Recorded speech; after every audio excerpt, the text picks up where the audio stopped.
हरे कृष्णा। श्रील प्रभुपाद वाणी की जय। 14th में वृंदावन में श्री कृष्ण की लीलाओं को प्रकट लीला कहा जाता है और वे लीलाएं आध्यात्मिक लोक में निरंतर चलती रहती हैं, जिन्हें अप्रकट कहा जाता है। वहाँ ये लीलाएं शाश्वत हैं, परंतु बीच बीच में इन्हें बद्ध जीवों के समक्ष भी प्रस्तुत किया जाता है।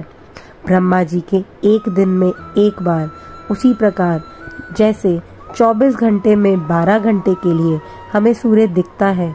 जब सूर्य दिखता है तो वह प्रकट होता है, और जब नहीं दिखता तो अप्रकट।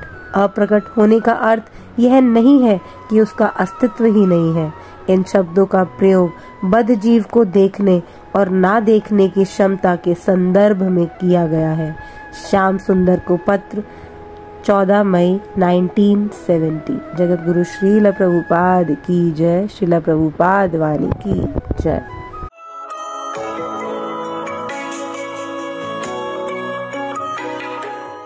कल ये श्लोक का व्याख्यान किया था कि परधर्म धर्म इंग्लिश डिक्शनरी में है, उसमें बोलता है ए काइंड ऑफ फेथ, विश्वास।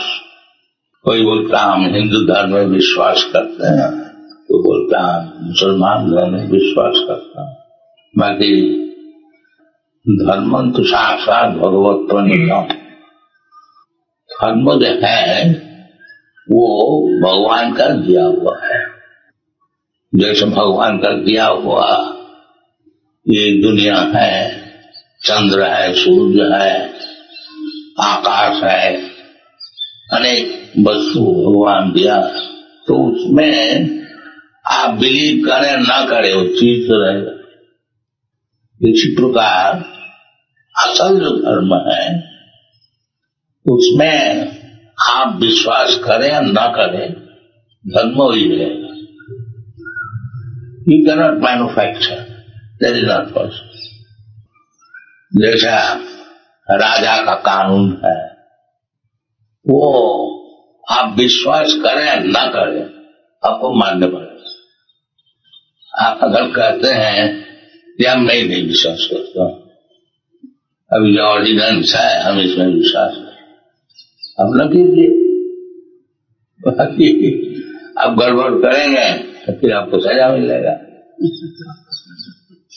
इसी प्रकार चमराज वो 6 कैंटों में बताया है कि धर्मं तो साक्षात् भगवत प्रणीतम न वही विदुरी शयनापि देवा न विदु न सिद्ध मुख्या असुरा मनुष्या तो न विद्या धरुचारणालय। ये जमराज एक्सप्लेन कर रहे हैं। जमदूत का सामने वो जो अजामिल को ले नहीं जा सका जमराज का पास, तो उस समय वो लोग जानते हैं जमराज धर्मराज है और ये अधार्मिक और इतना पाप किया था, इसको माफी सब हो गई, क्या बात है। तो धर्म का विषय पूछा, महाराज धर्म क्या चीज है?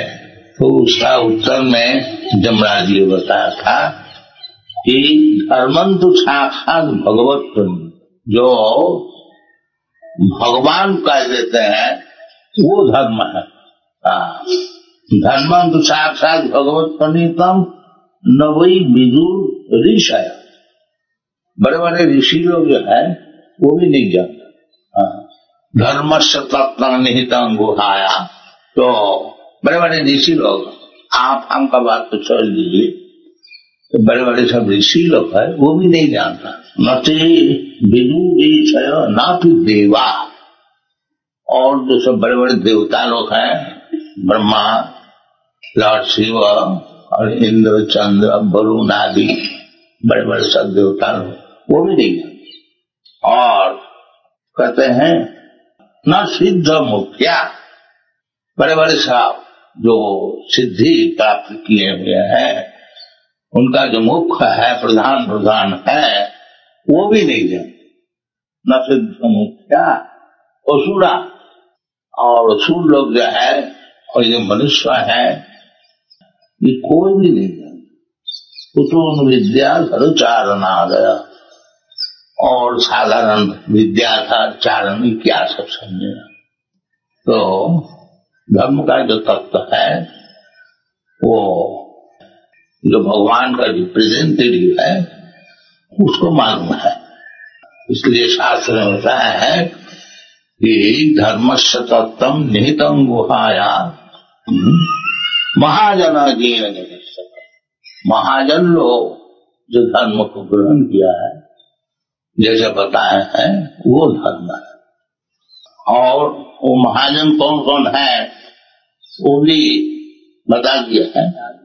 महाजन का नाम दिया है स्वयंभू नारद शंभु कुमार कपिलो मनु प्रह्लाद जनक भीष्म बलि वैयासकी भयम द्वादशैते बीजानीमो धर्मम भागवतम भटा गुह्यम विशुद्धम दुर्बोधम जम ज्ञाता अमृतम अस्मृति। अगर धर्म एक दफे कोई समझ लिया, जम गुह्यम विशुद्धम दुर्बोधम, समझना भी बड़ा मुश्किल है, दुर्बोधम जम ज्ञात्वा, जिसको समझने से क्या लाभ होता है, अमृतम अस्मृति। फिर वो उनका जो ये जो अवस्था है हम लोग का मृतम, ये जो अभी जो अवस्था हम लोग का है ये मृत अवस्था है। ये जो शरीर है तो मृत है ही है। इसमें जब तक वो आत्मा जीव शोर है तब तक चलता फिरता है। असल में ये लंप ऑफ मैटर, तो ये हमको प्राप्त करने पड़ता है। भुट्टा भुट्टा प्रलीय, एक शरीर हम लोग ग्रहण करते हैं, फिर कुछ दिन के लिए उसमें लंप झंप करते हैं कि हमको शरीर मिल गया है, भारतीय शरीर मिल गया, अमेरिकन शरीर मिल गया। और ऐसा कुत्ता भी समझता है तो कुत्ता का समझ शरीर मिल गया, बंदर भी समझता है। तो शरीर में जिसमें आत्मज्ञान है वो कुत्ता बंदर का ऐसे ही समझ सैव गोखर जस्वात्म बुद्धि कुनपी धातु के सधिक कलोत्रादिशु भौमयी जत्ती सबुद्धि सलिले न करिचित जनेषु अभिज्ञेषु सैव गोखर। तो ये शरीर में आत्मबुद्धि जिसका है और एक दुनिया चल रहा है वो गोखर जानवर। गो का अर्थ होता है गाय और खर का अर्थ होता है गधा, सैव गोखर। तो इसलिए वास्तविक धर्म को जो समझ लेता है, जैसे इधर बताया है गुह्यं विशुद्धम, विशुद्ध का अर्थ होता है कि ये भौतिक वस्तु नहीं, भौतिक वस्तु जो है ये सब अशुद्ध है। अशुद्ध होने का कारण ये सब नष्ट हो जाता है। और विशुद्ध का अर्थ होता है जो नष्ट होने वाला है, आत्मा। न अन्नते अन्नवाने शरीरे, वो शुद्ध। शरीर शुद्ध नहीं है। शरीर को शुद्ध करने के लिए ही धर्म आचरण करने पड़ता है।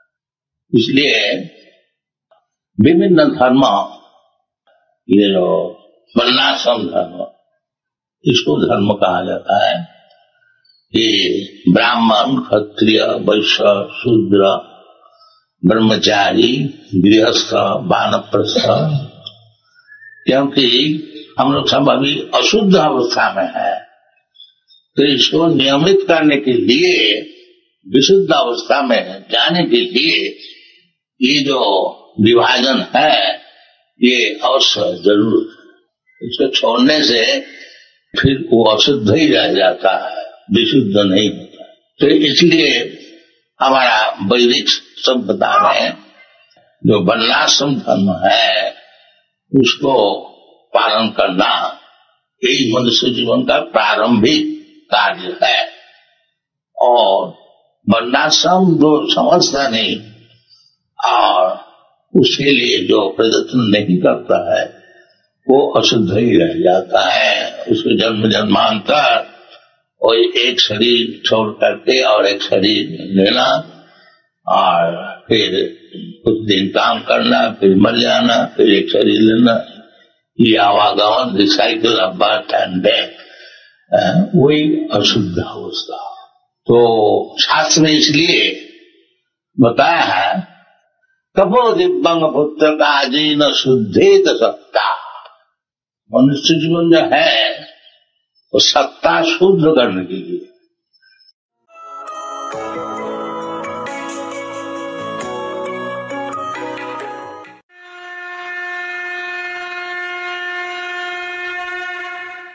हरे कृष्णा। भगवद गीता अध्याय 1 श्लोक 21 और 22। अर्जुन उवाच सेनयोरुभयोर्मध्ये रथं स्थाप्य मे अच्युत यावदेतान्निरीक्षेऽहं युद्धौ कामानवस्थितान् कैर्मयास्थ योद्धव्यम् अस्मिन् रणसमुद्यमे। अर्जुन ने कहा, हे अच्युत, कृपा करके मेरा रथ दोनों सेनाओं के बीच ले चले, जिससे मैं यहाँ उपस्थित युद्ध की अभिलाषा रखने वालों को और शस्त्रों की इस महान परीक्षा में जिनसे मुझे संघर्ष करना है उन्हें देख सकूं। तो दोनों पार्टी का वर्णन होने के बाद शंखनाद हुआ। शंखनाद के बाद अब क्या होगा? अब युद्ध प्रारंभ होना चाहिए। लेकिन सडनली अर्जुन के मन में आता है कि मुझे देखना है। हालांकि पता है, क्योंकि रिपोर्ट तो पहले जनरेट होती है, एक स्ट्रैटेजी बनाई जाती है। ऐसा नहीं कि स्ट्रैटेजी सिर्फ आज के मॉडर्न लोग बनाते हैं, नहीं, ये तो शुरू से बनती आ रही। युद्ध बनेगा तो नीति बनेगी। ये राजनीति, कूटनीति, युद्ध नीति, ये सब शब्द तो पुराने हैं, वैदिक हैं। तो नीति बनाई तो सब पता है, फिर भी वो देखना चाहते हैं। भगवान का कुछ प्लान है। युद्ध हो जाएगा तो उससे क्या, लेकिन भगवान यहां पे भगवत गीता सुनाना चाहते हैं। अर्जुन को योग माया में भ्रमित करना चाहते हैं। इस संसार के लोग महामाया में भ्रमित होते हैं, भगवान की बहिरंगा शक्ति, लेकिन यहाँ पे अर्जुन को भगवान अपनी अंतरंगा शक्ति से भ्रमित करना चाहते हैं। तो अर्जुन क्या बोलते हैं? सेनायोर उभयोर मध्य, दोनों सेनाओं के मध्य में मुझे ले चलो, मैं देखना चाहता हूं कौन कौन लड़ने आया है, किनसे मुझे लड़ना है। अब देखिए, भगवान कृष्ण वे भगवान है।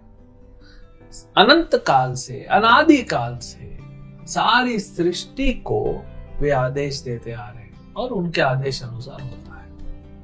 लेकिन फिर भी भगवान को अच्छा लगता है जब उनका शुद्ध भक्त उन्हें आदेश दे और वो कंट्रोल करे। भगवान अहम भक्ता पराधीना।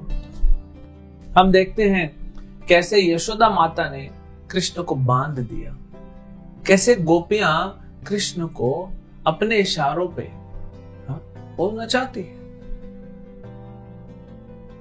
वो कीर्तन करती है, कृष्ण नाचते हैं।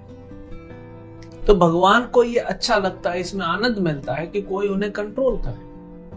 लेकिन भगवान सिर्फ शुद्ध भक्त और उसकी शुद्ध भक्ति से कंट्रोल होते हैं। तो यहां पे भगवान को अच्छा लग रहा है, स्वयं तो पार्थ सारथी बने हैं, सारथी बनने के लिए तैयार हो गए। तो भगवान को यह अच्छा लगता है कि उनका आदेश मिले।